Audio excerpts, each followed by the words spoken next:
नमस्कार, आप देख रहे हैं पंजाब केसरी टीवी और मैं हूं आपके साथ रविशंकर।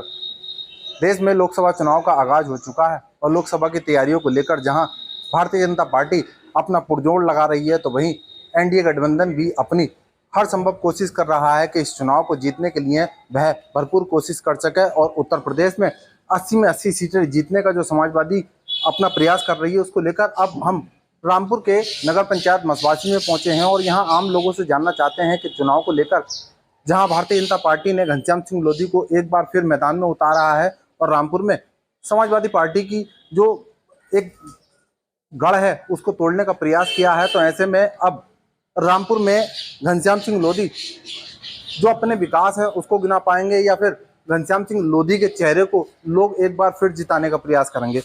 सबसे पहले हम क्षेत्रीय लोगों से यहाँ बात करेंगे। सर, आपका नाम जानना चाहते हैं। इरशाद। इरशाद भाई, रामपुर में समाजवादी पार्टी का गढ़ रहा है जी। और गढ़ अब धीरे धीरे समाप्त हो गया है और आजम खान, उनके बेटे अब्दुल्ला आजम खान, उनकी पत्नी डॉक्टर तंजीम फातिमा जेल में बंद हैं, तो ऐसे में बीजेपी के लिए कितना बेनिफिट है? बीजेपी के लिए 100% और घनश्याम सिंह लोधी जी फिर दोबारा सांसद बनेंगे रामपुर जिले से। घनश्याम सिंह लोधी जी का 1.5 साल का कार्यकाल रहा है, कैसा कार्यकाल उनका आप देखते हैं? ज़्यादा समय नहीं मिल पाया उन्हें और कार्यकाल बहुत अच्छा रहा है। साफ और बढ़िया इंसान है, अच्छी छवि के इंसान है और भारतीय जनता पार्टी से हम पूरा सहयोग करेंगे, पूरा साथ देंगे कि दोबारा वो आए। अच्छा, जिस तरीके से भारतीय जनता पार्टी ने 2024 के चुनाव में उनके ऊपर भरोसा जताया है, तो रामपुर की जनता उनके जो टिकट है उसको लेकर उत्साहित है? बिल्कुल, बहुत खुशी की लहर है सब में। अब किस तरीके का विकास कार्य आप रामपुर में देखना चाहते हैं? जो समाजवादी के समय में हुए थे विकास कार्य, लेकिन कुछ समय के लिए ब्रेक लगा था, लेकिन अब कैसे विकास कार्य चाहते हैं? विकास कार्य भाई यही है, क्या है, जनता को सुविधा मिलनी चाहिए, रोड बढ़िया अच्छे होने चाहिए, हमारे रोड बढ़िया हो रहे हैं सब तरह से, और जो विकास होने का वो विकास हो रहा है और जो सुविधा है सबका साथ सबका विकास, उसमें हम भी शामिल हैं, हमें बराबर उस चीज़ का सुविधा का लाभ मिल रहा है। जब चुनाव आते हैं तो इस तरीके की बातें होती हैं कि सरकार जो है वो मुस्लिम विरोधी है और मुस्लिमों के पक्ष में कभी खड़ी नहीं होती है, ऐसा लगता है आपको? भाई कुछ ऐसी चीज़ें हैं जो हमारे यानी कि हिस्से के हिसाब से अलग हटकर हैं, हम उन चीज़ों में पढ़ना नहीं चाहते। हम तो सिर्फ अपना क्षेत्र देखना चाहते हैं कि हमारे क्षेत्र में विकास हो, बढ़िया हो, जो सुविधा सरकार दे रही है वो हम तक पहुंच रही है, यही बहुत है। मुस्लिमों को जो सरकार के विकास कर रहे हैं, चाहे वो आवास की बात करें या फिर राशन की बात करें, ये लाभ मुस्लिमों को पहुंच रहे हैं? बहुत ज़्यादा अच्छी परसेंट में मेरी नज़र में। मैं मसवासी के अंदर रहने वाला हूँ, नगर पंचायत का। मैं नगर पंचायत में जिस तरफ भी लेके जाऊँगा तो सबसे ज़्यादा राशन मुस्लिम और कॉलोनी जो विकास यानी कि जो मकान दिए जा रहे हैं, आवास योजना, वो सबसे ज़्यादा मुस्लिमों के हैं। सबको बराबर मिल रहा है, किसी के साथ भेदभाव नहीं हो रहा है। आपका क्या नाम है भैया? आपका नाम क्या है? उमेश मौर्य। मौर्य जी, ये बताएं कि बीजेपी के कार्यकाल को आपने किस तरीके से देखा है? मोदी जी ने इस विकास कार्य को कहां तक पहुंचाया? बहुत अच्छा पहुँचाया मोदी जी ने, आगे भी पहुँचाएंगे। घनश्याम सिंह लोधी रामपुर से बीजेपी के प्रत्याशी बने हैं, तो कैसा मानते हैं? घनश्याम लोधी जी पहले भी 1.5 साल रह चुके हैं, अब आगे को भी उन्हें फिर वोट दिया जाएगा। अच्छा, आप उन्हें जिताने का प्रयास करेंगे? सब लोग करेंगे मिलकर, हिंदू मुस्लिम सारे करेंगे। भैया, आपका नाम जानना चाहते हैं? पवन कुमार। पवन जी, रामपुर में घनश्याम सिंह लोधी जो हैं एक बार फिर प्रत्याशी चुने गए हैं, तो कैसा देखते हैं? मोदी जी और लोधी जी, रामपुर में घनश्याम सिंह लोधी जी का एक बड़ा सरल स्वभाव है और उन्होंने अपने छोटे ही कार्यकाल में बहुत लोगों से अपने संपर्क अच्छे बनाए हैं, सबकी सुनते हैं और मैं समझता हूँ घनश्याम सिंह लोधी जैसा सरल स्वभाव का सांसद हमें मिलना मुश्किल है और यही शीर्ष नेतृत्व ने हमारे उनको देख करके दोबारा प्रत्याशी बनाया है। निश्चित इनकी जीत होगी। घनश्याम सिंह लोधी जी का जब टिकट हुआ था तब भी उन्होंने पंजाब केसरी से बात की थी और उन्होंने कहा था कि वो खुद लोगों के घर घर जाकर उनके समस्याओं को सुनते हैं और लोगों से मिलते हैं जाकर। क्या ऐसा आपने देखा है? बिल्कुल, जैसा उन्होंने बोला करते हैं, वो लोगों से मिलते भी हैं, लोगों के फ़ोन भी उठाते हैं, रात में भी फ़ोन उठाते हैं। और मैं बात आपको बताता हूँ कि हमारे शीर्ष नेतृत्व का जो चयन रहता है ना, वो बहुत सुदृढ़ चयन वो लोग करते हैं प्रत्याशी का और हमारे बहुत अच्छे प्रत्याशी हैं और मेन तो हमारे जो है मोदी जी हैं। मोदी जी का नेतृत्व में ये चुनाव हो रहा है और पूरा समर्थन कश्मीर से लेकर कन्याकुमारी तक बहुत बड़ा समर्थन मोदी जी को प्राप्त है। और रामपुर तो हमेशा समाजवादी का गढ़ रहा है, और अब ऐसे में आजम खान, उनके बेटे अब्दुल्ला आजम खान पत्नी जेल में बंद है, तो ऐसे में अगर समाजवादी पार्टी का कोई दमदार कैंडिडेट मैदान में आता है तो क्या बीजेपी के लिए ये कुछ चुनौतियां साबित कर सकता है? देखिए, अब ये किसी का गढ़ रहना, किसी का गढ़ बनना, किसी का अपना वोट बैंक होना या राजनीति का तुष्टीकरण की परिभाषा समाप्त हो चुकी है। मोदी जी ने इतना चेंज कर दिया देश में कि किसी का किसी पे कोई अधिकार नहीं है। वो कह नहीं सकते कि साहब मुस्लिम वोट हमारा ही है। तुष्टीकरण वाली जो राजनीति करते थे वो लोग ख़त्म हो चुके हैं, क्योंकि सबका साथ सबके विकास में मेरे को नहीं लगता कि हमारी पार्टी, हमारे जो है मोदी जी किसी के साथ जाति के हिसाब से या धर्म के हिसाब से किसी हिसाब से भेदभाव कर रहे हों। ऐसा कुछ नहीं है, सबको सब कुछ दिखाई दे रहा है। तो ये गढ़ वाली बात और वोट वाली बात कि हमारा वोट और पक्का वोट, ये अब सब काम खत्म है, ये अब कुछ चलने वाला है नहीं। अखिलेश यादव तो कह रहे हैं कि वो उत्तर प्रदेश में 80 में से 80 सीटें जीतेंगे। कहने में तो कुछ लगता नहीं है। हमारे भारत में शायद मुझे लगता है कि बोलने पे कोई टैक्स नहीं है, तो वो अभी से हार मान लेंगे खुले मंच से, तो फिर कुछ बचेगा नहीं। हारे हुए तो हैं ही। और दूसरी बात ये है कि इनसे ये पूछिए, आप पत्रकार हमारे बंधु हैं, सब पार्टी वालों से मिलते हैं, इनसे आप ये पूछिए इकट्ठे क्यों हो रहे हैं। हर पार्टी का अपने एक एजेंडा होता है। कांग्रेस का एजेंडा अलग है, सपा का एजेंडा अलग है, और तृणमूल कांग्रेस का एजेंडा अलग है, सब पार्टी का एजेंडा अलग है। फिर इकट्ठे क्यों हो रहे हैं? इनके पास एजेंडा क्यों नहीं है? किस चीज़ को लेकर? एक ही सवाल है कि मोदी हटाओ, क्यों हटाओ? चलो कोई बात नहीं, आप बताइए, आप प्रस्तुत कीजिए कोई एजेंडा अपना। आप मोदी जी से अच्छा आप देश चला सकते हैं, या आपने पीछे किया है? क्यों इकट्ठे हो रहे हैं? इनका अपना एक वो क्यों है? जनता समझ रही है ना इस बात को कि ये लोग इकट्ठे क्यों हो रहे हैं। जनता अब समझ रही है। पहले जनता बेवकूफ़ बन जाती थी कि इकट्ठे हुए, एक प्रत्याशी नहीं है, या वोट कन्वर्ट हो गया, वोट डिवाइड हो गया। अब ऐसी कोई स्थिति नहीं है। ये तो इसी चीज़ से इनकी हार निश्चित लग रही है कि एक तरफ भारतीय जनता पार्टी और एक तरफ ये बीसीओ पार्टी, ये भ्रष्ट वाली पार्टी जो एक साइड खड़ी है, और वो क्या कह रही हैं, देश को क्या बताना चाह रही हैं, उनके पास कोई विषय नहीं है। हर आदमी, जनता भी समझ चुकी है कि एनडीए में जो है बौखलाहट है। इंडिया में, एनडीए में, किस में? एनडीए में एनडी पार्टी में। हाँ, वो जो एक फर्जी इंडिया के नाम से जो बना रखा है, बौखलाहट ही है। जब इनके पास कोई मुद्दा नहीं है, कोई विषय नहीं है। अब सब सोशल मीडिया से जनता जुड़ी है, सब चीज़ देखती है ना, तो इनके पास बताने के लिए कुछ है ही नहीं। बस यही बोलते हैं कि हम 80 जीत लेंगे, हम पूरा जीत लेंगे। वो कल में वो अपने एक और नेताजी हैं, वो बोल रहे थे कि साहब बहन जी आ जाएंगी साथ में तो हमें और बल मिलेगा, ये राष्ट्रहित की बात है।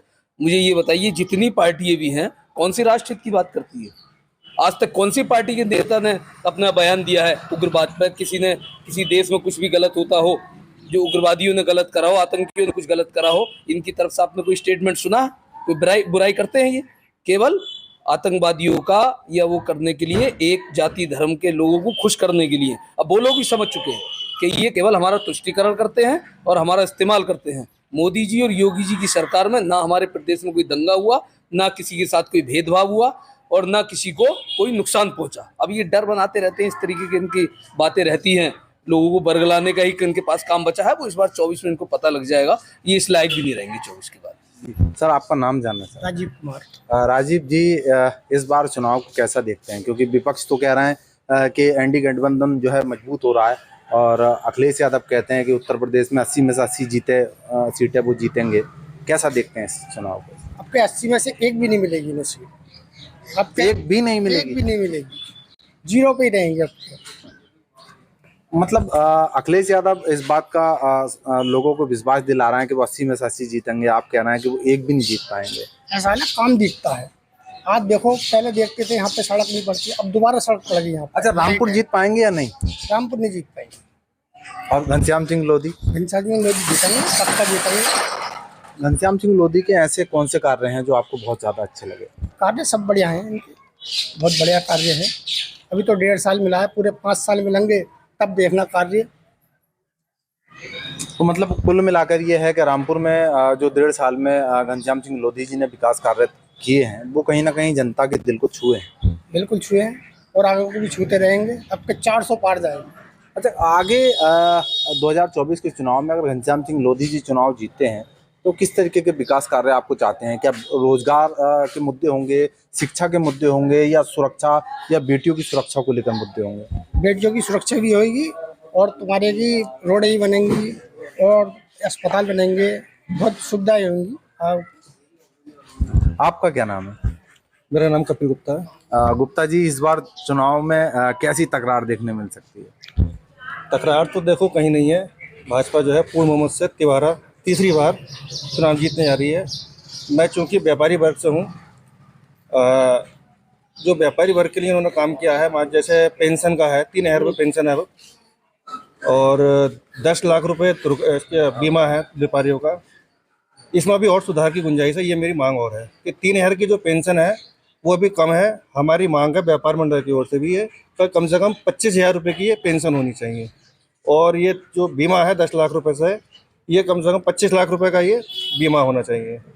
इसके अलावा जो रजिस्टर्ड व्यापारी हैं जीएसटी में, इनको सबको आई कार्ड मिलना चाहिए और विदेशों की तरह जैसे अमेरिका कनाडा में जो रजिस्टर्ड व्यापारी हैं उनको मुफ्त शिक्षा और स्वास्थ्य की सुविधा है, वो यहाँ के व्यापारियों को भी मिलनी चाहिए। ये मेरी मोदी जी से मांग है कि ये व्यापारियों को लाभ और मिलना चाहिए। अच्छा, शिक्षा और सुरक्षा को लेकर मैं अगर आपसे सवाल करूं तो शिक्षा में और सुरक्षा में कितना इस 10 साल के कार्यकाल में दिखाई दिया? नहीं, शिक्षा में बहुत बड़ा बदलाव आया और जब शिक्षा में बदलाव आया तो सुरक्षा तो है ही। और योगी जी ने जो ये बुलडोजर चलाया है इससे बहुत ज़्यादा सुरक्षा हुई है। बहन बेटी सब जो आज महिलाएं सुरक्षित हैं। और इसके अलावा मैं मसवासी की बात करूं तो मसवासी के लिए मेरी मांग है और पिछले 1-1.5 साल से मैं मसवासी बाईपास के लिए मांग करता आता रहा हूँ व्यापार मंडल की ओर से। दरअसल यहाँ पर जाम की बहुत समस्या है, तो वो यहाँ एक बाईपास है खुशहालपुर मानपुर, वो 3 या 4 महीने लगभग चला भी, उसके बाद में बंद हो गया। उसके बाद में हमने मांग भी करी, सांसद महोदय को भी ज्ञापन दिया। कोई बात नहीं, पिछले कार्यकाल में नहीं हो पाया, लेकिन इस अगले कार्यकाल में वो बाईपास भी बने। ये मसवासी वालों के लिए एक सौगात होगी। अच्छा, सांसद जी से कभी इस बात को लेकर आपने मांग रखी? हाँ, मांग रखी है मैंने, व्यापार मंडल की ओर से मैंने मांग रखी है बाईपास की। और मैं समय समय पर मांग रखता रहता हूँ। डीएम साहब को भी मैंने इसमें ज्ञापन भेजा है और कल हमारे जो व्यापार मंडल के प्रदेश अध्यक्ष हैं उनसे भी मैंने इसके लिए मांग रखी है। और उन्होंने मुझे भरोसा दिलाया कि हम हर महीने माननीय मुख्यमंत्री से उनकी मीटिंग होती है और वो उस मीटिंग में यहाँ के बाईपास का मुद्दा जरूर है। अच्छा, पिछले दिनों यूपी पुलिस का पेपर लीक होने के मामले में छात्र बड़े जो है सरकार को लेकर आक्रोशित दिखाई दे रहे हैं। जो पेपर लीक हुआ था, जिन्होंने लीक करा था, वो पकड़े भी गए हैं और उन्हें जो है सख्त से सख्त सजा भी मिलेगी। और आने वाले जो भी पेपर होंगे वो उनमें अब ऐसा काम नहीं होगा। सारी भर्ती जो है वो पारदर्शिता से होगी, ऐसा मेरा मानना है। आपका क्या नाम है? राजकुमार चंद्र। राजकुमार जी, कैसा महसूस करते हैं बीजेपी की सरकार में? बेटर देन बिफोर, पहले से बहुत अच्छा। अच्छा जी। और आगे क्या चाहते हैं? मतलब मैं चाहता हूं कि जो अभी कुछ विपक्ष ने हमारे मुस्लिम परिवारों में या मुस्लिम समाज में एक डर का माहौल पैदा कर रखा है, मैं चाहता हूं कि सरकार थोड़ा सा और ऐसा अपने कुछ कार्य करे जिससे बिल्कुल इस तरह के लोगों के मन में भय ना हो। और मैं समझता हूं कि काफ़ी हद तक सरकार ने इस चीज़ को दूर कर दिया है कि लोग कहते थे कि साहब सरकार ये है और वैसे और हिंदू मुस्लिम की बात करते थे। कम से कम मैं बहुत खुश हूँ कि हिंदू मुस्लिम आज सब एक साथ मिलकर रहते हैं और पहले से बेहतर स्थिति में एक दूसरे के व्यवहार हो गया। अगर हिंदू मुस्लिम को एक करने की बात अगर सरकार करती है तो फिर मदरसों की जांच क्या है? गलत कोई भी चीज़ हो उस पर तो एक्शन जरूर होगा। मतलब आप इस बात को मानते हैं कि जो मदरसे अवैध रूप से संचालित हैं उनको बंद होना चाहिए? नहीं, अगर वो वैध हैं तो हो ही नहीं सकते, वो उनको कोई कुछ नहीं कर पाएगा। जैसे मकान की अगर रजिस्ट्री हमारे पास है तो हमें कौन घर से निकाल सकता है? सरकार हमारा पूरा साथ देगी, तो हमें भी होना चाहिए कि भाई हम ऐसे अवैध काम ना करें। सरकार कभी किसी का बुरा नहीं करती है, चाहे सरकार कोई सी भी हो। अगर आप लीगल काम करेंगे तो कोई आप तो कुछ नहीं कर पाएगा। कुछ नहीं कर पाएगा। सर, आपका नाम जानना चाहते हैं? प्रकाश गुप्ता। गुप्ता जी, इस बार घनश्याम सिंह लोधी जी को टिकट दिया गया है और सरकार ने एक बार उनके ऊपर भरोसा जताया, कैसा देखते हैं? सीट तो क्लियर निकली हुई है अपनी, 100% निकली हुई है। समाजवादी से तो टक्कर नहीं रहने वाली है। एक पे चुनाव है, पूरा यूपी 80 पूरी है। क्योंकि समाजवादी से भी कई धुरंधर आने की संभावना जताई जा रही है, क्योंकि जिला अध्यक्ष हैं गोयल जाट, उनको भी टिकट होने की संभावना है।